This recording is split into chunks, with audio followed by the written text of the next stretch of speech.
scene, we're going to relieve patrol personnel.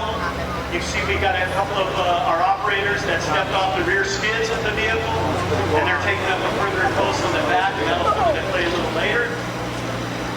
What we're doing here is, you can see it's labeled rescue. We are here to not only rescue a hostage, but if we have to evacuate injured people, neighbors, a lot of times we do all of those things before we end up making contact. We use other agencies. Almost every agency in our county has a Bearcat very similar to this. It's got 4 doors and then 2 doors at the rear. It's 4-wheel drive, allows us to go into many different areas. But we can pull right up next to a house and not be concerned with taking gunfire from anything that a person has unless it's got a 50 caliber. They know that they have an armed person inside.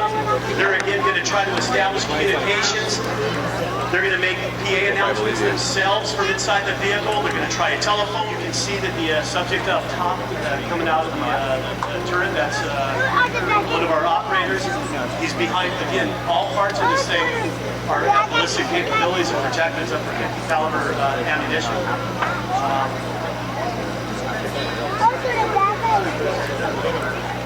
So as they're going through all of their different progressions on this thing, we're trying to establish communications. A lot of times different things happen from within a residence during a scene that we're out on. So what we have here is, it looks like a victim inside is self-rescued. Oftentimes that happens. They either get an opportunity inside, they may exit the residence on their own, they get free. So in this case, the woman comes out, she's limping, they're simulating that she's been shot in the leg. They're going to grab her, pull her back to this location. They're going to debrief her. They're going to find out who's inside. Is he armed? What type of weapon? Are there any other victims inside? Are there any other suspects inside? We have a suspect in there with a gun. So now we kind of switch gears to a barricaded subject. We no longer have a hostage in there. That's an innocent victim that's potentially going to become in harm's way if we interact with them. As we would continue our negotiations here, and we're not getting any response, which we haven't seen, this is where we're going to deploy some of our other techniques, and one of them would be a flashbang. It's a noise diversionary device that has bright light and it has loud sound to try to shock the person inside and get them disoriented. Today we're going to use one of our training bangs.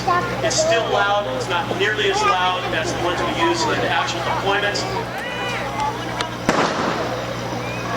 Okay, and then we're going to go bang away. So we just deploy the flashbang. Like I said, the real life one is 3 times as loud as this.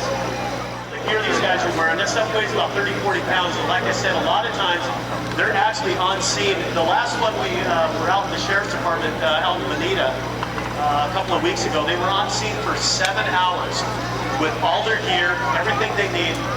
What they're doing now is, I just told them to prepare for gas, so they're now putting their gas mask on. So half of the group will put the gas mask on while the other one covers them and still provides lethal and less lethal coverage on the residents. And now they're getting their gas masks on and preparing to deploy. Time is now on our side. Like I said, we're going to wait for it to have an effect. We'll evaluate it.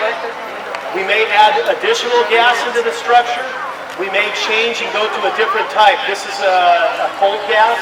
We have a hotter gas that we can deploy on our ram that comes off of the hydraulic thing out in the front of the Bearcat.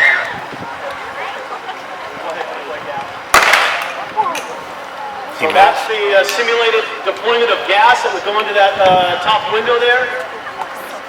We have gas from the inside.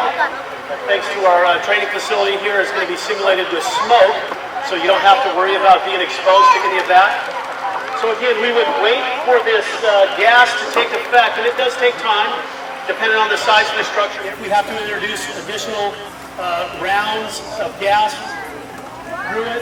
Okay, and now we have a suspect who comes out coughing, gives up, the officers call her back, they're pulling her back, and they're going to take her into custody.